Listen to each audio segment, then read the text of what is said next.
नमस्कार, मैं हूं दिव्या त्यागी और आप देख रहे हैं लाइव टीवी एक्सप्रेस। प्रस्तुत है आज की खास खबरें। 169 विधानसभा क्षेत्र बख्शी का तालाब से बहुजन समाज पार्टी के प्रत्याशी ने लगाया प्रशासन पर आरोप। बताते चलें कि आज जब लखनऊ में शांतिपूर्ण ढंग से मतदान चल रहा था तो मतदान सुचारू रूप से नहीं चलने का आरोप लगाया गया है, क्योंकि जहां अल्पसंख्यक होटल थे वहीं पर इस तरह से समस्याएं ज्यादा आई हैं। उन्होंने आरोप लगाया कि कहीं प्रशासन जानबूझकर हमारे खिलाफ साजिश तो नहीं कर रहा। इसलिए एक और पोलिंग बूथ पर उनके पीठासीन अधिकारी द्वारा प्रत्याशी से पूछा गया कि आप कौन हैं, उन्हें अपना परिचय दे कि मैं बसपा का उम्मीदवार हूं, तो उसने कहा कि आप अंदर नहीं जा सकते। और वहीं की पुलिस कंपनियों ने उनके साथ अभद्रता भी की। इस मामले को उच्च अधिकारियों से अवगत कराया, तब जाकर कहीं मामले में थोड़ी सी नरमी आई। अब देखना बाकी यह है कि उनके खिलाफ कार्रवाई होती है या नहीं।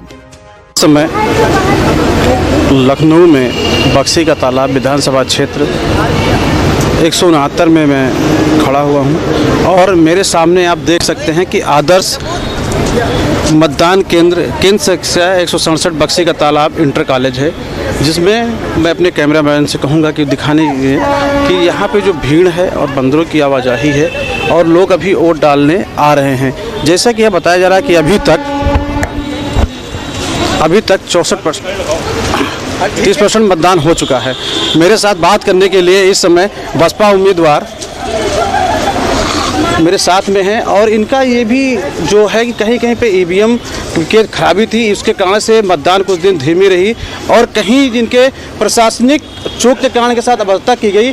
किन स्थान पे इनके साथ अभद्रता की गई, आपका साथ कहाँ पे आपके साथ अभद्रता की गई? जब आपने परिचय दिया कि मैं प्रत्याशी हूँ और आपको अंदर जाने नहीं दिया गया। अब मैं क्षेत्र के कई इलाकों में गया हूँ, कुछ घटनाएं तो मुझे याद हैं कि जैसे एक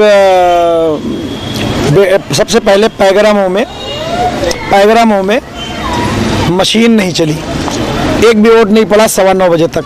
जब मुझे इत्तला मिली तो मैंने आरओ साहब को कहा, खुद मौके पे गया, तब वो मशीन जाके चेंज हुई। वहाँ मतदान लगभग 1.5 से 1.5 घंटा लेट शुरू हुआ।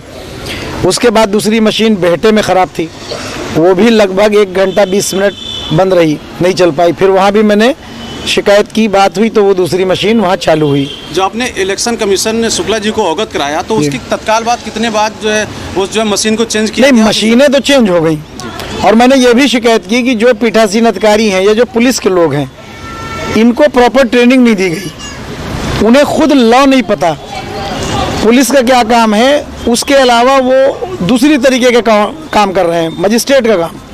भाई उनका एक लॉ एंड ऑर्डर के लिए काम है, कोई लड़ाई झगड़ा ना हो, कोई मसला ना हो, वोट डालना डलवाना पीठासीन अधिकारी का काम होता है। क्या ये आपको लगता है कि जो सत्ता पक्ष है, सत्ता पक्ष के तरफ से अधिकारी ऐसा कार्य कर रहे थे या दबाव में कार्य कर रहे थे?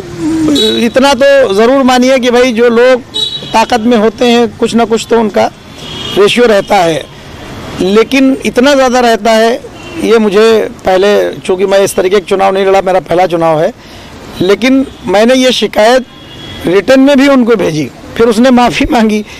वो जैसे ही मैंने उससे कहा कि मैं प्रत्याशी हूँ, कि सर आप यहाँ अंदर आ ही नहीं सकते, और तेज़ आवाज़ में उसने जब कहा तो मैंने कहा भाई आप पीठासीन अधिकारी हो, आपको अपना दायरा मालूम है। तो उसको जब मैंने ये उसको पढ़ाया, जो जिला निर्वाचन अधिकारी के निर्देश हैं, जी, जब मैंने उसको पढ़ाया तब जाके वो सॉरी बोला।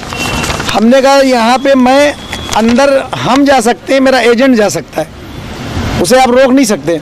अच्छा, और बहुत सी जगह पे जो एजेंट थे बूथ के, उनको बाहर बैठाल दिया कि तो उनको बाहर नहीं बैठाल सकते। जैसा कि आपने बताया कि जितने अल्पसंख्यक वोटर जहाँ पे ज्यादा थे, 3 पोलिंग पे ऐसा क्यों? 3 पोलिंग की तो मेरे पास जानकारी है, मुतक्कीपुर के 2 बूथ और पलके का 1 बूथ।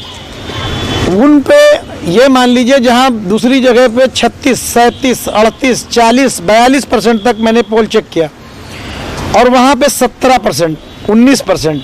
अब इतना फ़र्क कैसे हो जाएगा? एक जगह 17 और 19 और दूसरी जगह पहुँच गई वोटिंग 42। तो ये स्थिति है। लेकिन अब तो खैर चलो, चुनाव संपन्न हो गया और मत पेटी में सब बंद हो रहे हैं। जिसके जो भविष्य में होगा वो रिजल्ट 10 मार्च को आ जाएगा। लेकिन मेरा ये विश्वास है कि यहाँ से बहुजन समाज पार्टी चुनाव जीतेगी, उसको कोई रोक नहीं। ये थे मेरे साथ बहुजन समाज पार्टी के विधायक सलाहुद्दीन जी, बक्सी तालाब। तो ये थी आज की खास खबरें। ऐसी ही चुनिंदा और खास खबरों से जुड़े रहने के लिए देखते रहिए लाइव टीवी एक्सप्रेस, खबरों का खजाना लाइव टीवी के साथ।